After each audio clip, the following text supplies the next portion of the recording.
சொத்துக்கள் இருக்கு. அதுல முதல் ரகம் வெல்த் ஆஸ் மெட்டீரியல் கம்ஃபர்ட், பொருளால் ஆன சொத்து. பேர்கிட்ட ரொம்ப ஆரோக்கியம் இருக்கும், மனசுக்கு பிடிச்சதை சாப்பிட்டு சந்தோஷமா இருப்பாங்க. இந்த இடத்துல ஆரோக்கியம் ஒரு மிகப்பெரிய சொத்து. உடம்ப நல்லா பாத்துக்கணும்.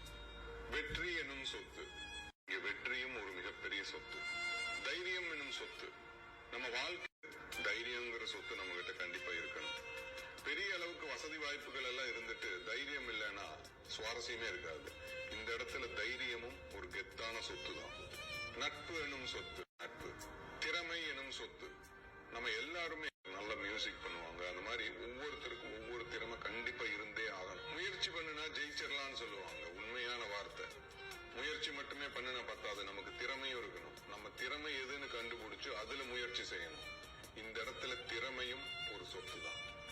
கண்ணியம் எனும் சொத்து, கண்ணியம் தவறாம இருக்கிறோம் அப்படிங்கிறது ஒரு விதமான கலை.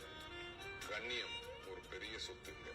நினைவு எனும் சொத்து, வாழ்க்கையில நம்ம எவ்வளவு வெற்றி அடைஞ்சாலும் எவ்வளவு உயரத்துக்கு போனாலும் நமக்கு உதவி செஞ்சவங்களை கண்டிப்பா நினைவுல வச்சுக்கணும்னு சொல்லுவாங்க, சத்தியமான வார்த்தை. இவங்களை கண்டிப்பா நினைவுல வச்சுக்கணும்னு சொல்லுவாங்க, சத்தியமான வார்த்தை.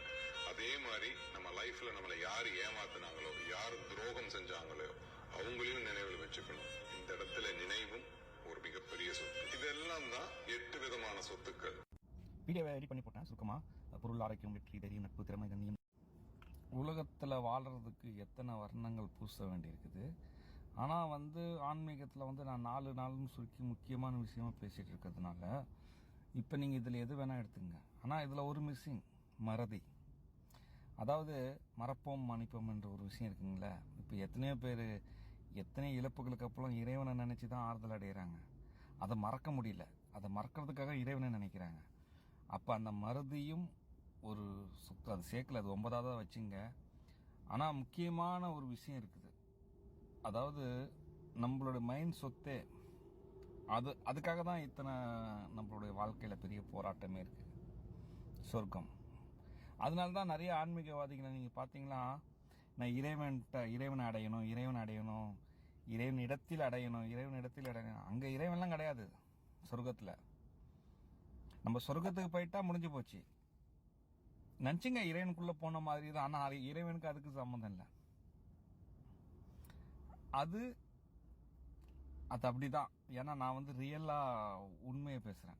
அதனால அது இறைவன் பேரை சொல்லி இல்லை, இறைவன் படைத்தது என்றாலும் நம்ம வெற்றி அடைஞ்ச சொர்க்கத்துக்கு போறோங்களா, அது சொர்க்கம் தான்.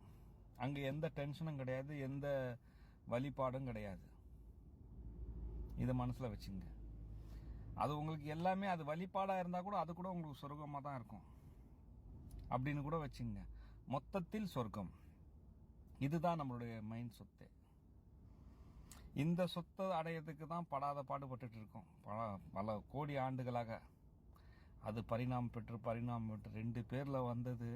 மறுபடி ரிவர்ஸ் ஆகி இறைக்கப்பட்டு கொண்டே இருக்கு. திரும்ப சேருகிறது, இறைக்கப்படுது, திரும்ப சேர்ந்து இறைக்கப்பட்டு இருக்குது. அதனால நான் 10ஆவதா இறைவனை அறிவோம். அந்த அறிவுக்காக அந்த 8 + 1 9 கொடுத்து இந்த 10 சொல்றேன். இது ரொம்ப இம்பார்ட்டன்டான விஷயம். இது நான் எத்தனை தடவை பேசினாலும் நீங்க கேட்கணும். அந்த மாதிரி விஷயம் தான் இது. ஏன்னா மரணத்துக்கு அப்புறம் இது நீங்க தெரிஞ்சுக்க தான் போறீங்க. எதுக்கு உயிர் வாழ்ற காலத்திலே கொஞ்சம் யோசிப்போமே. ஏன்னா இதெல்லாம் நான் பார்த்துட்டேன், ஆனால் நீங்க நம்ப மாட்டீங்க. ஸோ ஜஸ்ட் யோசிங்க.